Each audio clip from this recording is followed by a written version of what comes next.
Story jam में आपका स्वागत है। यहाँ आप सुनेंगे कहानियाँ, कुछ नई, कुछ पुरानी, कुछ जानी, कुछ अनजानी।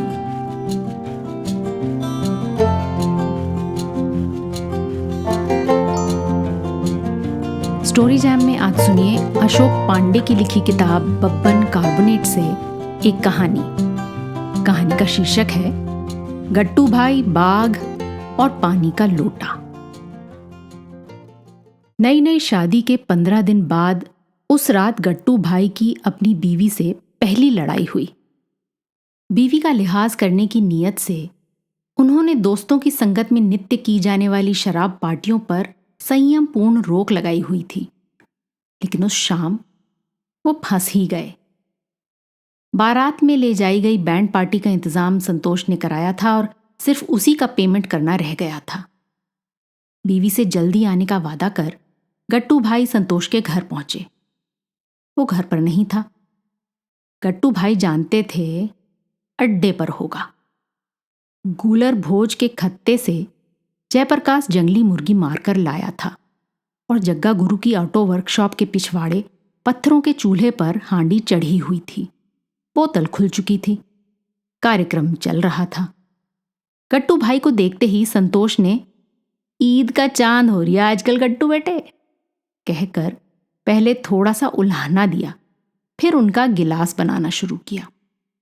काफी ना नुकुर करते हुए गट्टू भाई ने झेंपते हुए दोस्तों को सूचित किया कि पत्नी ने डिनर में लौकी के कोफ्तों का प्रोग्राम रखा है।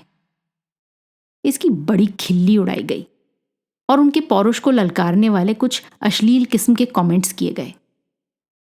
एक पखवाड़े बाद गट्टू भाई के नथनों में प्रवेश करने के उपरांत परिचित गंधें इस बीच अपना काम कर चुकी थीं।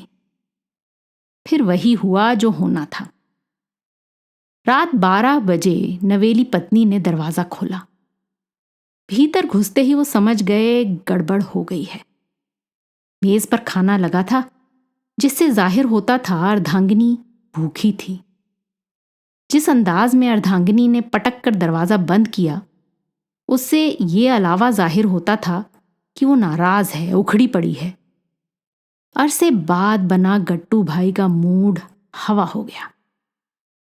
शास्त्रों में लिखा है कि ऐसे अवसरों पर गृहस्थ पुरुष ने संयम बरतते हुए सोने के सबसे नजदीकी अड्डे पर पहुंचने की जुगत और सुबह के आने की प्रतीक्षा करनी चाहिए। इन सनातन सलाहों के हिसाब से गट्टू भाई ने घुघता बन क्षमा याचना करते हुए रूठी हुई बीवी को मनाने का प्रयास करना चाहिए था, मगर उन्होंने किया इसका ठीक उल्टा। वो बीवी से भी ज्यादा उखड़ गए और उसे अपनी सीमा में रहने की हिदायत दे डाली। पत्नी पढ़ी लिखी और रईस घर की थी, सो उसने गट्टू भाई के खानदान के उन सारे औरतों मर्दों को तबीयत से याद किया जिनसे पिछले 15 दिनों में उसका सामना हुआ था। बातों का सार ये निकला कि शादी के बाद उसकी जिंदगी तबाह हो गई है और गट्टू भाई राक्षस हैं। इस मनस्थिति में रात के 1:30 बजे गट्टू भाई ने ड्राइवर दशरथ को जगाया और उसे लेकर नाराज होकर लाल कुआं वाले अपने फार्म हाउस चले गए। इसके बाद का किस्सा गट्टू भाई के शब्दों में। तो अशोक भाई, दशरथ ने गाड़ी निकाली और मैंने अलमारी से बोतल। रास्ते भर नीट खींचता जाता और हर घूंट पे तुम्हारी भाभी को बुरा भला कहता जाता। 1-2 बार दशरथ ने मुझसे कही भी कि ठाकुर साहब बस कर लो, आज के लिए बहुत हो गई, पर मैंने डपट के चुप करा दिया। आधे पौने घंटे में पहुंच गए फार्म पे। तो फार्म पे काम करने वाला जो लौंडा है ना, क्या नाम है उसका, पहले तो वही सोया हुआ था। उसी को जगाने में आधा घंटा लग गया। आंख मीचते हुए जब उनने गेट खोला तो मैंने पहले तो एक दिया साले के मुंह पर रैपट और फिर कही कि बेटे तेरी नौकरी खत्म, सुबह दशरथ से अपना हिसाब कर लेना और दोबारा अपनी शकल दिखाई तो खबरदार।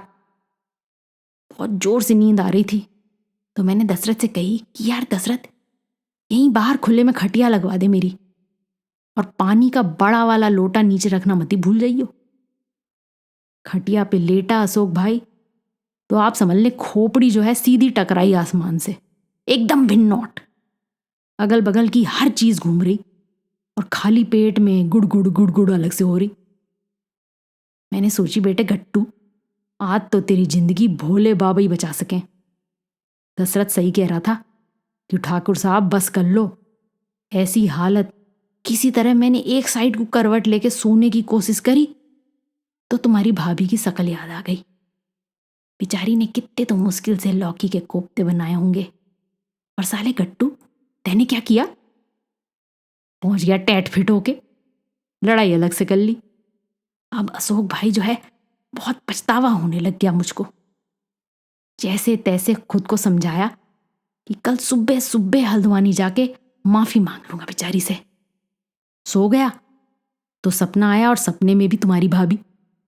क्या देख रहा हूं कि मैं लेटा हूं और तुम्हारी भाभी अपनी उंगलियों से मेरी दाढ़ी को सहला रही। तुम तो जाना ही करो कि दाढ़ी सहलाने से मुझे कितनी गुदगुदी मच जाया करे। तो सपने में मैं उससे कह रहा हूं, क्या बस कर गुड्डी, मगर वो तो हंसे जा रही। उसी हंसी में कभी कभी मेरे गालों पे अपने नाखून भी गड़ा दे रही। ऐसे में आंख खुल गई, भोर का टाइम, और सब कुछ जो है एकदम सुनसान चुपचाप।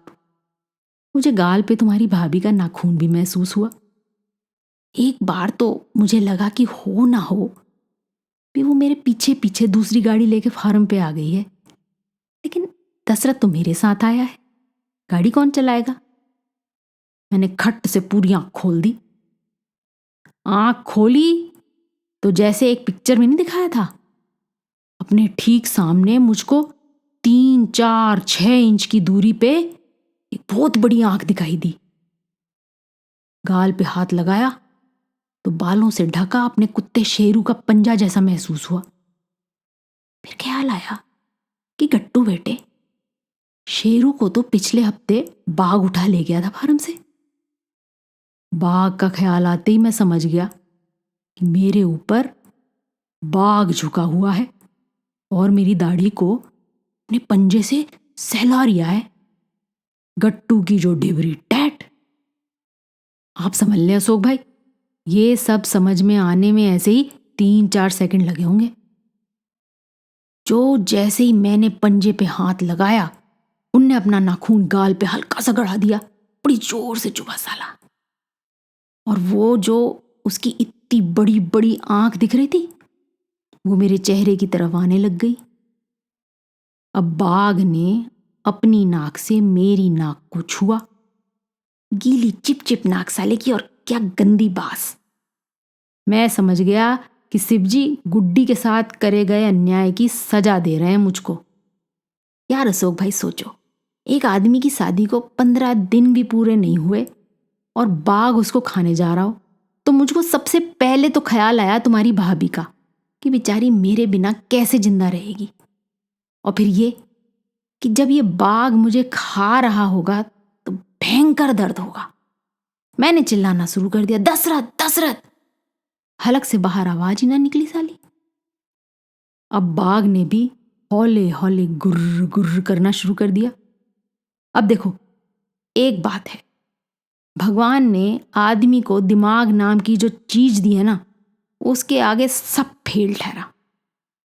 आप जरा सीन देखो अशोक भाई, दारू पी के गट्टू खाट पे लेटा हुआ है, गट्टू के ठीक ऊपर बाघ झुका हुआ है और अपने पंजे से उसकी दाढ़ी सहला रिया है। मैंने सोची बेटे गट्टू, बहुत बड़े शिकारी बनते थे अपने को, हैं? आज दिखाओ बहादुरी, तब तो कोई बात है। फिर क्या था, मैंने 2 सेकंड को शिवजी का ध्यान लगाया और वही वाली पिक्चर को याद करना शुरू किया, वो जो आती नहीं है डिस्कवरी पे। उसमें बताया गया था कि जब बाघ आपको घूर रहा हो तो आपने भी उसे तब तक घूरते रहना चाहिए जब तक वो थक के अपना रास्ता ना बदल ले। यहां तो कोई रास्ता था ही नहीं, बस एक खाट थी और उस पे गट्टू और गट्टू पे बाघ। तो जैसी बाघ ने अपनी मुंडी थोड़ी ऊपर उठाई, मैंने उसे घूरना शुरू कर दिया और दिमाग लगाना चालू किया। रात को सोने से पहले मैंने दशरथ से खाट के नीचे पानी का लोटा धरने की बात कही थी। मैंने अपने से कही कि गट्टू बेटा, अगर दशरथ ने अपना काम ढंग से करा होगा तो तेरे पास बचने का एक चांस तो शिव जी ने भेज दिया समझ। एक तरफ तो मैं सांप रोक के बाघ की आंख में आंख डाल के उसे घूर रहा था, उधर दूसरी तरफ मैंने क्या किया अशोक भाई कि बायां हाथ हौले हौले सरकाते हुए खाट के नीचे करना शुरू किया। ऐसे में कोई भी हरकत इतने हौले से करनी हुआ करे कि एक बार को मुर्दा भी शर्मा जाए, नहीं तो बाघ चौकन्ना हो सके।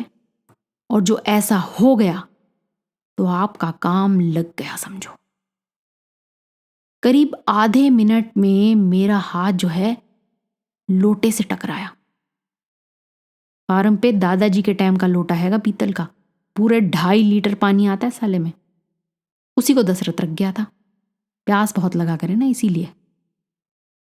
अब मैंने बाएं हाथ में पूरी ताकत इकट्ठा करी और लोटे को कस के थाम लिया। बाघ बेचारा क्या जाने कि गट्टू के दिमाग में क्या चल रहा है। वो तो बस मेरी आंखों में आंख डाल के झुका हुआ सोच रिया होगा कि बढ़िया मोटा ताजा ठाकुर हाथ लगा आज, और वो भी निहत्ता। अब मैं बाघ के पलक झपकने का इंतजार करने लगा। मैंने किसी किताब में पढ़ रखा था कि बाघ 1 मिनट में 2 बार पलक झपकता बस। तो अशोक भाई, उसने पलक झपकाई और मैंने 30 गिनना शुरू किया। 30 की गिनती पूरी हुई, बाघ ने पलक झपकी और मेरा बायां हाथ बिजली की रफ्तार से खाट के नीचे से बाहर आया और उसने पानी से भरा पूरा लोटा पूरी ताकत से बाघ की दोनों आंखों के बीचों बीच दे मारा। बम भोले! उसकी गुद्दी होती है वहां पर, वो फट गई और ढेर होकर बाघ धाड़ से मेरे ऊपर।